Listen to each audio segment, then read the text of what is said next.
Welcome in, everybody, to a special edition of EndGame, transition from sports into life. I'm here with a very special guest, Mr. Tim Hightower, running back in the NFL for many years. There's that toss. Yep.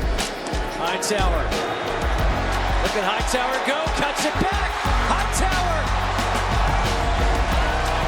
Down inside the 5. But today we're going to be talking about what we always talk about, which is the end game. It's the end of sports, because sports ends for everybody, for most people in high school, for some in college, for some in the NFL like Tim. But that transition into real life is real for everybody. So we're going to go over some of the mental health that goes into that, what that is like, the lessons that you take from sports, and how we apply that to everybody. So Tim, thanks for joining us. I really appreciate this, man. I think you've got a great story, and you told a lot of your story in this book.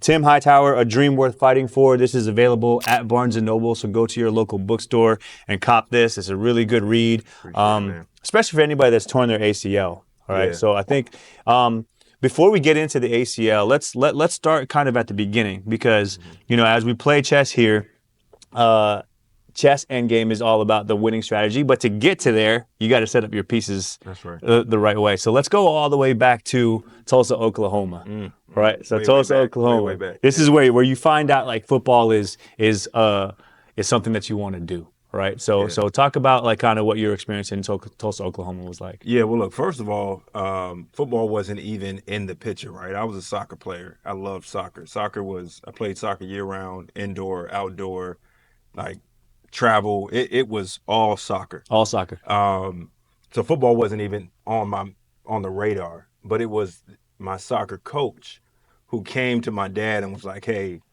you got to let this kid play football. Like, I think this kid can play football. And my dad, I didn't know at the time, but he had a bad experience with football. And so he wanted nothing to do with it. He walked away from the game after high school. And so he didn't want his son playing football at all. So he was like, no. He refused it. And the soccer coach kept pushing. And finally I got out there and it was all she wrote. But again, from kindergarten all the way up to 5th grade, it was all soccer for me. It was year-round soccer, and football wasn't even on the radar. So first of all, having good coaching in my life set me up for, right? It was having somebody who could look and say, hey, this kid is pretty good, and they can identify talents and kind of place me in a situation that allowed me to thrive. And so that was Tulsa, Oklahoma, man. Football was huge in Tulsa, right? Like, of course. As a young kid, we would go, Friday Night Lights was big, man. The whole town was shut down to watch Friday Night Football. In high school football, man. So I remember as a kid, man, when I first started playing football, we put our jerseys on Friday, we get in the games free, and all the kids lined up on the gates, man. So I once I got into it, it was one of those things, man, I just fell in love with it. I fell in love with the game at a very, very young age, man. And so that's when I think about Tulsa, Oklahoma, I think about, first of all, soccer and developing a love for just sport and competing. And then a coach who was very close to me, which is why I take mentorship with kids so serious. Because I knew how influential that coach was for me, and how I never forgot that coach. Taking us to his house, making blueberry pancakes on Saturday, us riding in the back of his truck to practice. Like, I remember how influential that coach was. So I think about soccer, I think about the coach and the influence, and then beginning the love for the game of football. Awesome. So that seems like a good place for us to start this game. Like, how often do you play chess? I know you're getting into it with your son, right? Not often. I'm trying to get a little more often, So my son's whooping up with me a little bit. Okay. But you understand how the pieces move and generally the concept of. Okay, got it. So I know you go first, so we can. I'll open up with just something basic. It's a basic opening right there, and this is just be a casual game because I know we're in the middle of a conversation. There you go. Okay, so attacking the flank. I like it. All right. Let's move on to Maryland. So from Tulsa. You moved from Tulsa to Fort Washington? Fort Washington, Maryland, right? And you had an interesting sophomore year of high school. You were at 3 different schools, is that right? 3 different high schools, Yeah, and you had a taste of, in the conference, I played at Good Counsel High School, so I know DeMatha High School very well. You had a taste of what DeMatha was like. How was that eye-opening for you? Like, how did that help you change gears in football? Man, it's competition. We moved to Oklahoma, from Oklahoma to Maryland. My parents went to Oklahoma to get into ministry. Like, they didn't grow up in the church, but then they got saved, and they're like, all right, we're gonna go be evangelicals. We're gonna preach across the world and all that kind of stuff. And so they went to Bible college. went to Maryland to start a church or be involved in church. But what they quickly found was, the school systems were not great, the public school systems. And my mom was really big on education. And so she was searching all around PG County of like, hey, where can I take my kids? Where can I send my kids? She fought for education for us. And we just, it's like anything else, depending on, you're typically limited to your zip code. Yeah. But then she saw a kid in me who was very ambitious. And it's like, hey, this is not a great school system. This is not challenging my kid. What can I do? And so I remember her going to all these different open houses for all of these private schools. And I'm like, man, I don't want to be at these places. This place is not for me. Yeah. But fortunate for her, she kept pushing. We found DeMatha. Yeah. Right? So we get into DeMatha. And for me, it was the first time, you can compete in your neighborhood. Yeah. And you can feel like you're the kid in your block or your neighborhood. Yeah. And then sometimes it's like in your street or your area. You start to feel yourself a little bit. But this is kind of the first time where it's like, oh man, there's some competition out here, right? Like maybe I'm not as good as I thought I was, right? Yeah. But for me, it was like kind of the first time that, number one, I saw like a place that was really like a powerhouse when it came to sports and football. These kids were serious. Yeah. They had a serious program, weight program, off-season program, and man, I lit up, right? Like it was an environment. Which is why, as a father, it resonates with me because it's like, man, when you see something in your kid, you got to put he or she in an environment that's going to challenge you. Absolutely. And that's how you really know, like, is this something they really want to do? Yeah. Because when I was in that, it's like as soon as I got put into that, I'm like, oh man, I knew I was not where these other kids were, some of them, but I wanted to be around kids like that. Yeah. And so that's what DeMatha was. Unfortunately, it was short-lived because my parents couldn't pay the tuition and things didn't work out. That's a real thing, right? So I had to go back to public school, and then we moved, and I went back to Friendly High School, and then I went to Westlake High School, and then it wasn't until my junior year where I found my home and my footing at Episcopal High School in Northern Virginia, boarding school for the last 2 years. Gotcha. Cool. All right, let's continue on here. So you've got control of this side of the board there. I'm just going to continue to try to take control of the middle here, support my pawn here. Yeah, I like the mirror, you know what I'm saying? Oh, okay. So let's go here. Here you go. All right, so I'll go ahead and start developing some of my officers here. That's my knight. Let's see what you got here.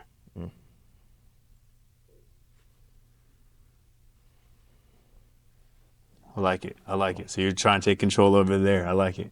Okay, so at Episcopal, you found a home. You were able to get in. In your book, you talk a little bit about even just going back to DeMatha, right? Like, and this is something that I feel like is a little bit unique to minority communities because when you try to do better for yourself, there are certain people in your community that praise that, and there are certain people in your community that look down on you for trying to better yourself, right? And it's like, you're a traitor, you're leaving us, and this and that. Like, how did you, or when did you find your fit at Episcopal? What was like, hey, like this is a predominantly white school, but like I feel like I fit in here. I don't think I ever did until after. It wasn't until I left and I was able to appreciate and look back. But number one, I felt out of place. You know what I'm saying? I felt it was the first time where DeMatha, it was athletically. Yeah. Episcopal, it was like socioeconomically. Okay. Right? Like it was seeing, like this is the first time, oh man, there's levels to this. Yeah. There's, I knew we didn't have money growing up. But when you look and you're in the zip, you look in your neighborhood, everybody lives in apartments, everybody, same it's cars. Similar, right? Yeah. It's you see stuff on TV, but you can't touch it, you can't really relate. Yeah. But when you're not with these kids pulling up in limos, you're hearing about what their parents do, you're seeing you're seeing what their activities are like on the weekend, what they're going to do. It's like, okay, y'all are dropping thousands of dollars a weekend, shoes, clothes, experiences. You're like, oh man, what did I get myself into? So academically, it was a jump.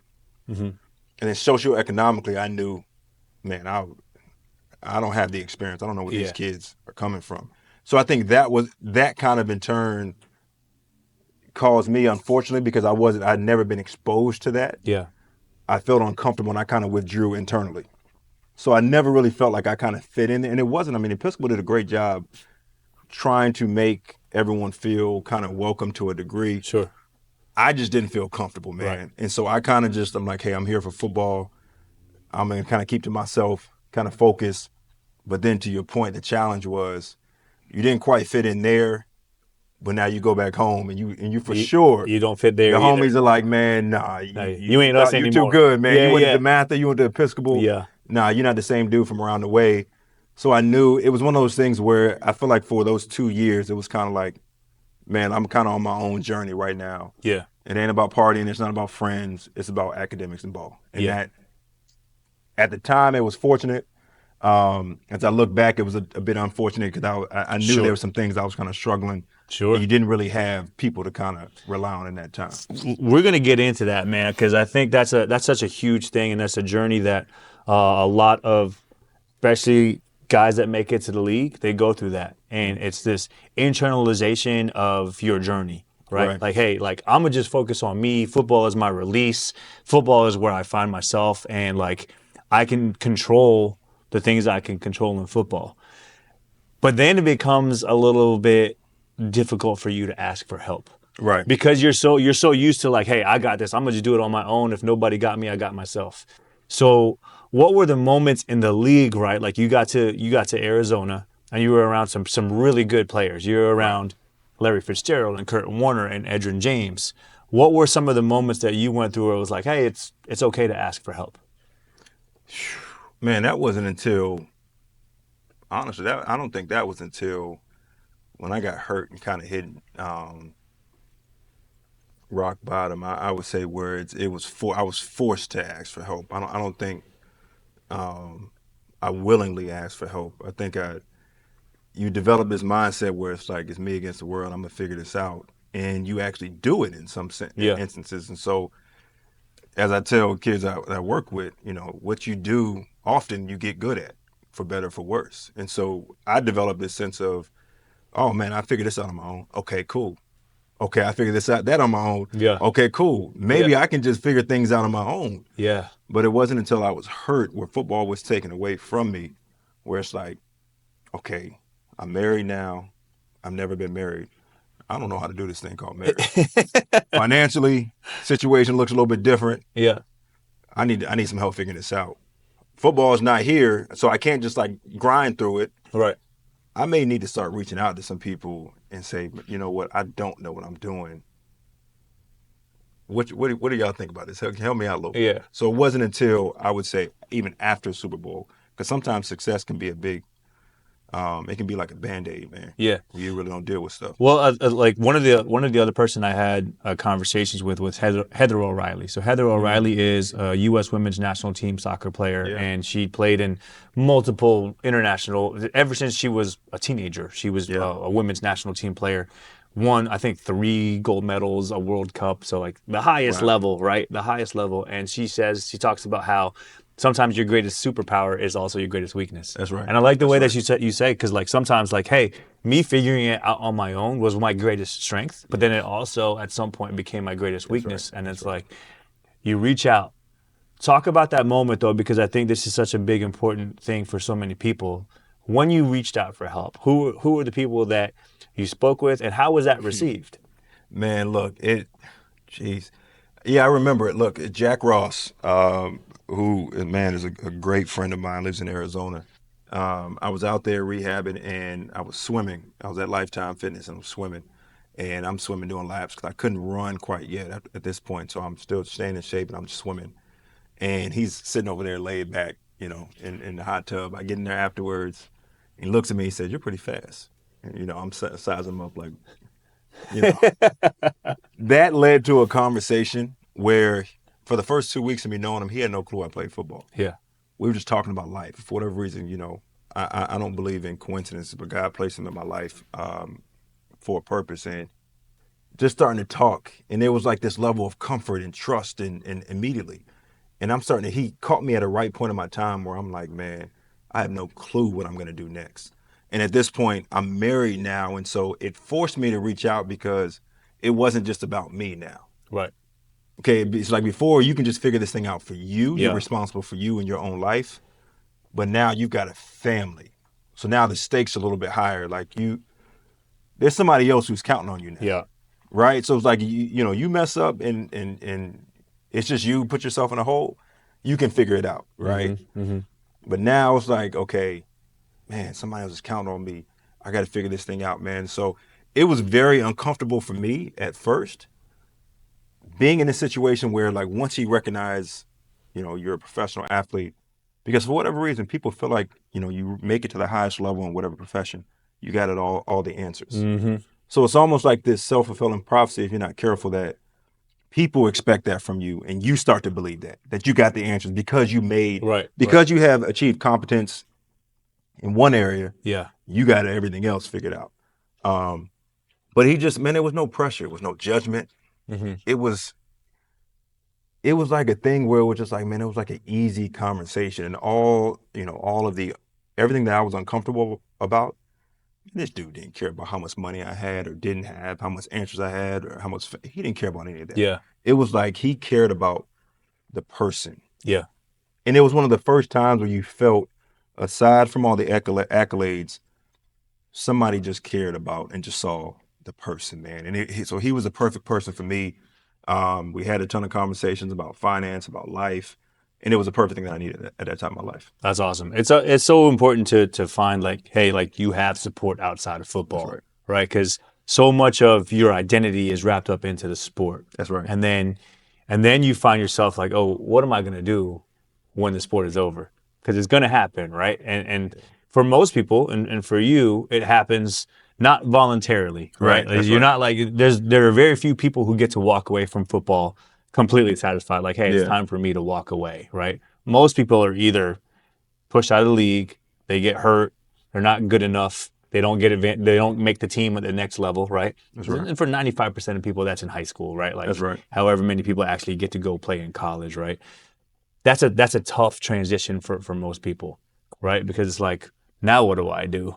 Am I just like a regular person now? Yeah. But there's so much beauty and joy to be able to find people like a Jack Ross that support you no matter what.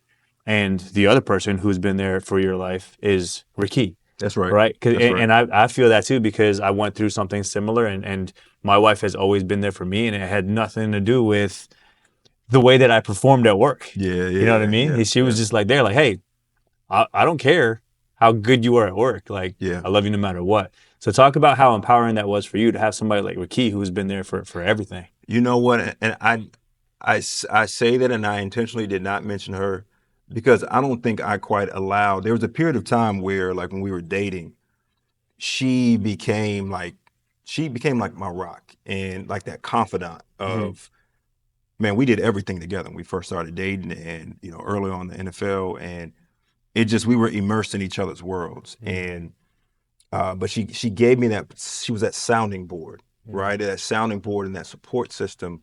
But for whatever reason, once I got married,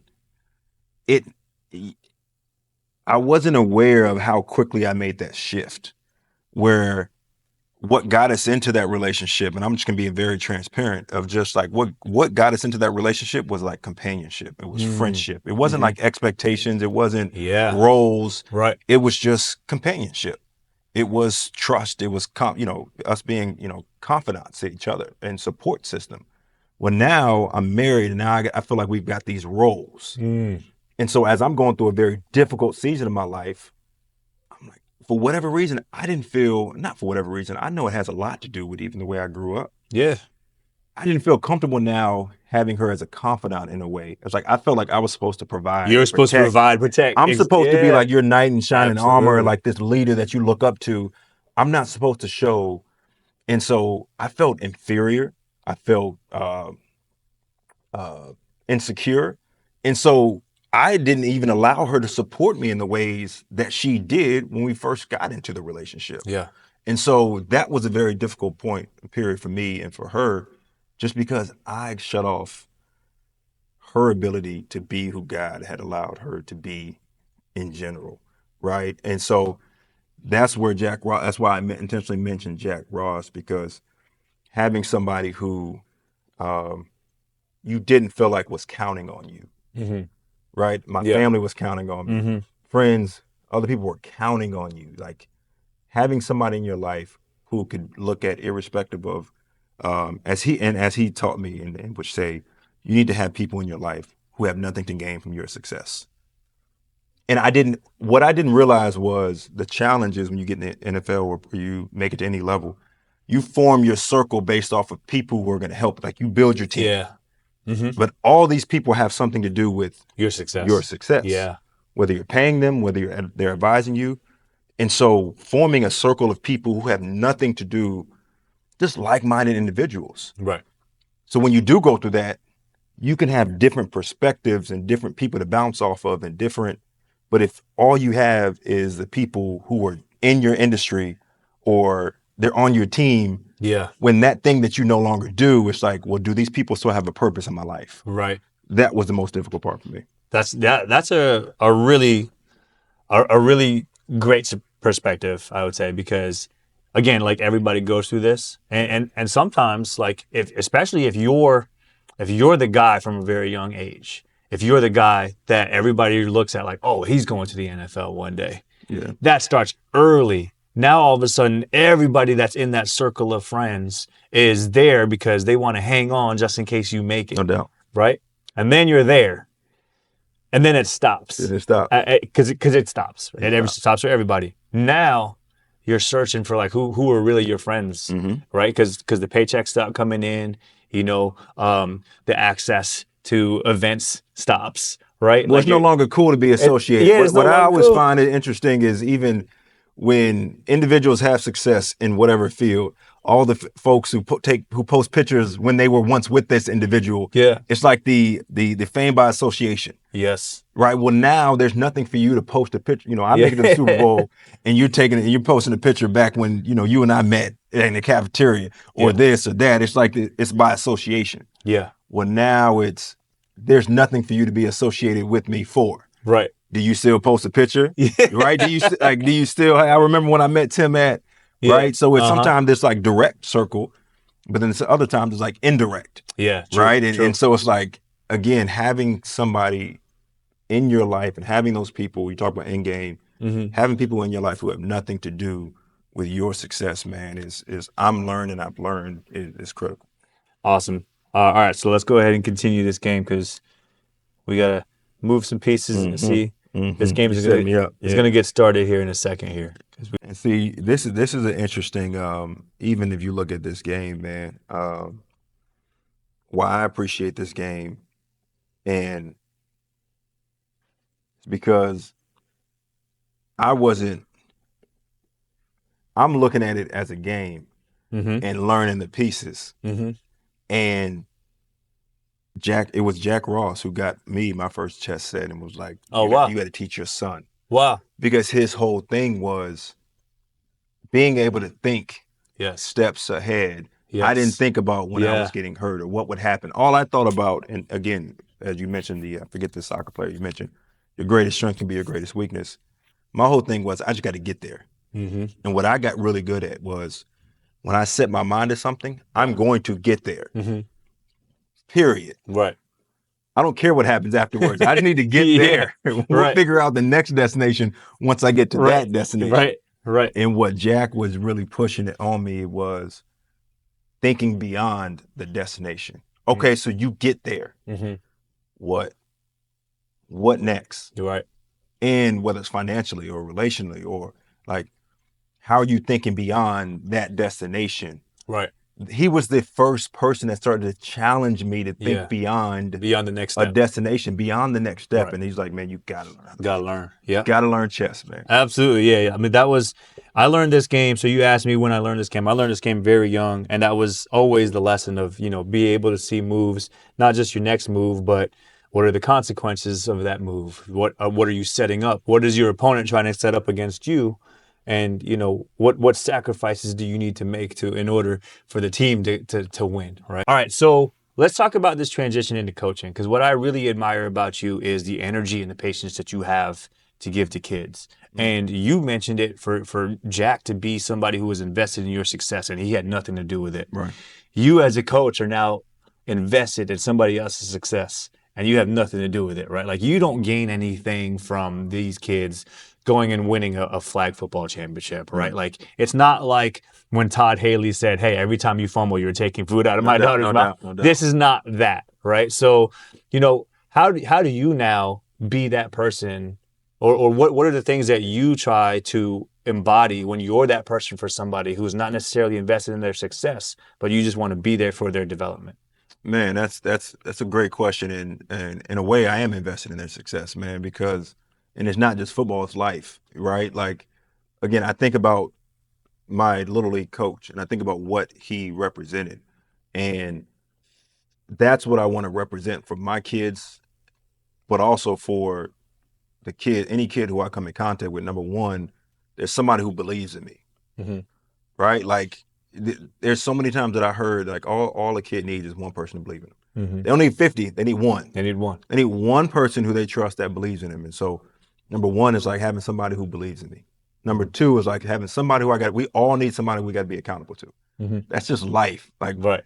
we hate accountability on our jobs. We hate it. We don't like anyone micromanaging us. Right. We like the thing that we hate the most is the thing that we also need. You know what I'm saying? I And like so that. like for me, it's like for these kids, they know when they see me, I'm gonna ask you about what are you working on? My kids, they hate it. I'm gonna make sure I'm gonna stay on top of you because it's not what I'm trying to get from you, it's what I'm trying to get out of you. My only goal is to help you develop and Right. be the man and women you need to be. Yeah. Period. Yeah. And I'm gonna play a small role in that part, but I'm going to embrace, I'm gonna own that part that I play. I'm gonna embrace that part, and I'm going to like be consistent in that space. And so, I think those are some of the main things, man. Is being a support system, being an accountability, being somebody who believes in these kids. That's it, man. Because like I don't know what it is, but like I've seen maybe it's me having one of those people at different parts. Mm-hmm. Maybe it was my godmother in high school and college. Maybe it was Jack. Maybe it was my parents for a certain season. Maybe it was Rakeem for a certain season. Maybe it was my pastor for a certain season. Mm-hmm.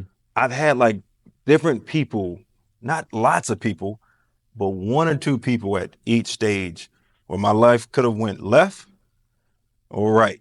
Mm-hmm. And you just have one person that's like, I got you. I believe in you. Or if you need help.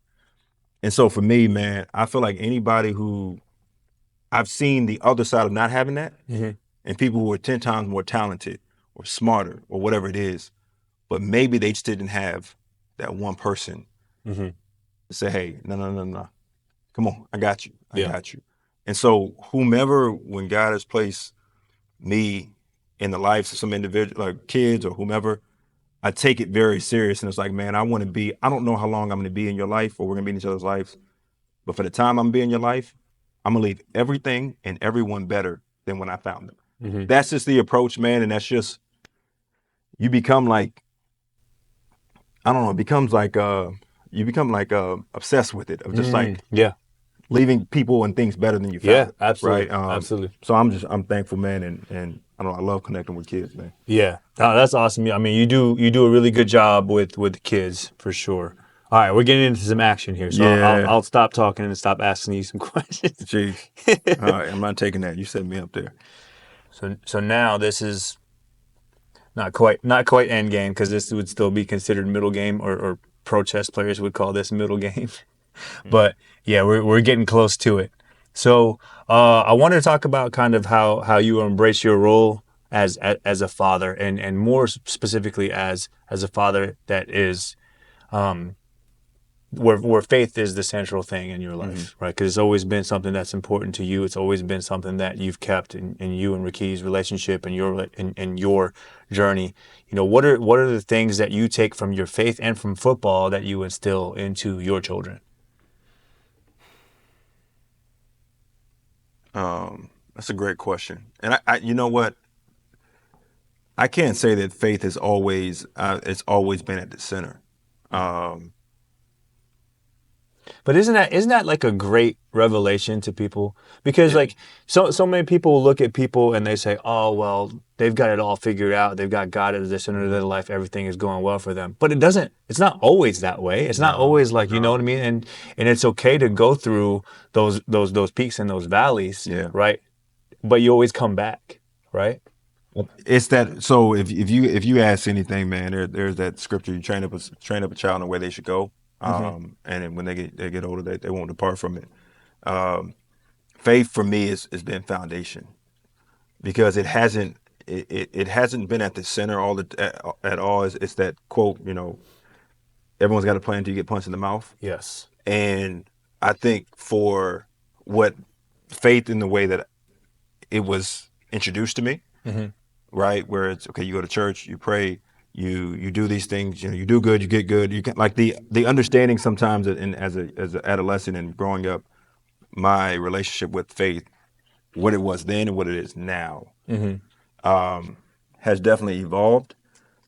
But I think the constant in what I want to pass to my kids is it's a centering in who you are and knowing, first of all, I'm not here for my own. Number one. Number two, there's something bigger than me that even when I can't see it's not an intellectual or head knowledge. It's a heart belief in knowing that I'm not always in control. I don't always have to know everything. But because if I do believe that we are created with and for a purpose, then all things work together. And if I know and believe that, I don't try to force everything. And so knowing, like teaching my kids, it's like there's sometimes when in my life, when Ricky and I are not vibing and we're trying to force everything. When football is gone and I'm trying to force everything. When money ain't right, I'm trying to force everything.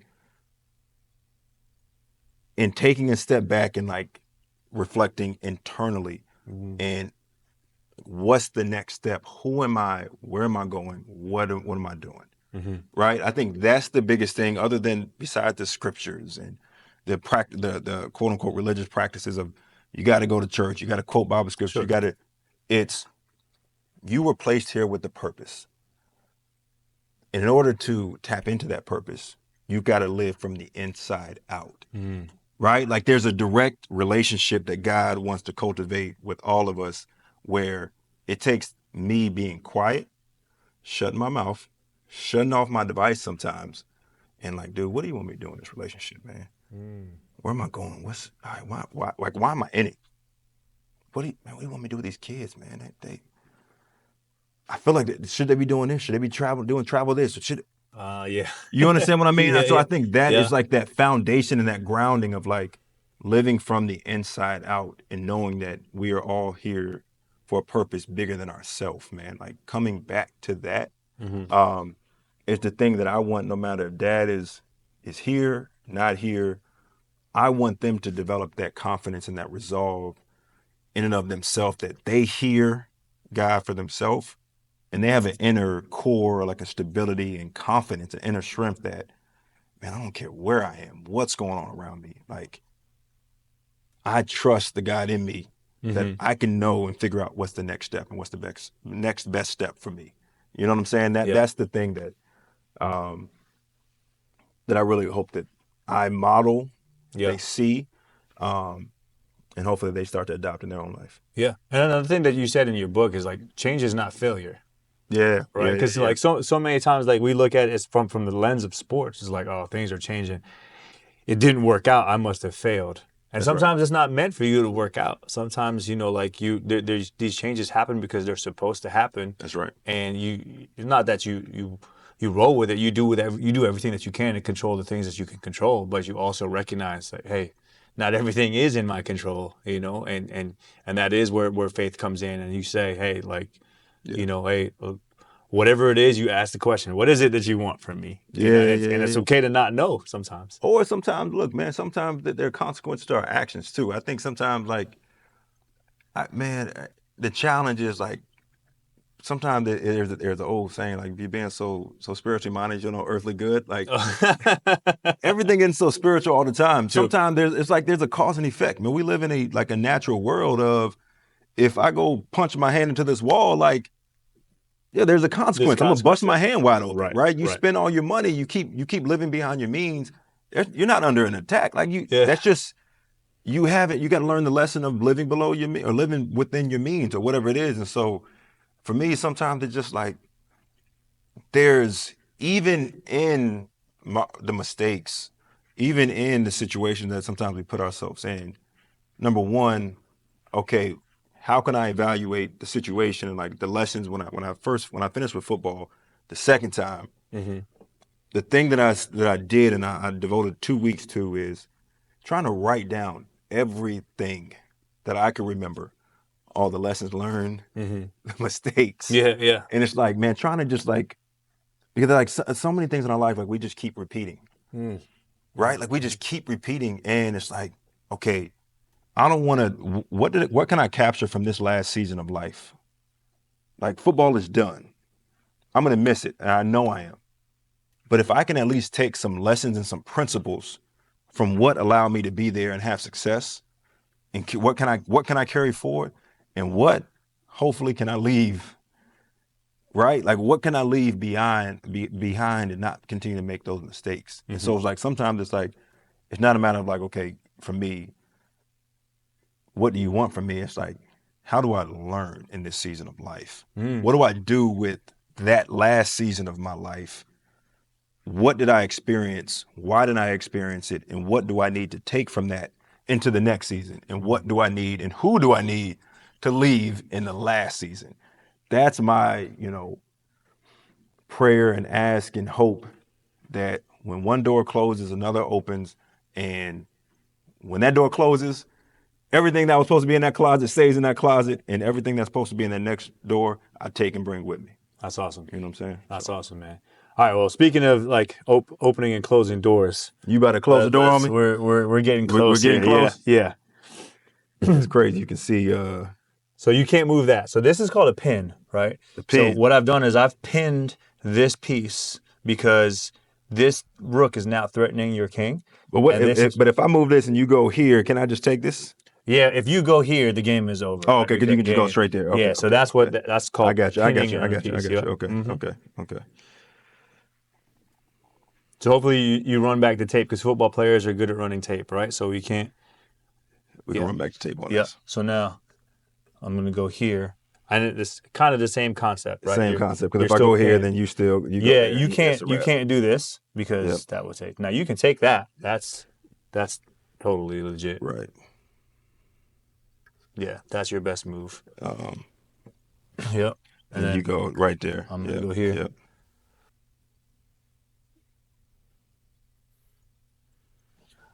Cool. All right. So this is the end of the game. This is checkmate. All right. So what I'll do is I'll move this here, and because that is protected by this knight. This knight is supporting the queen, right? Just like your Jack Ross. This is Jack Ross right now. So Jack Ross is supporting Tim Hightower. Tim Hightower is eventually going to win the game with a checkmate on the Black King. Now, this is not in any way a symbolism of where your end game is going to look like. Your end game is going to look a lot different than this.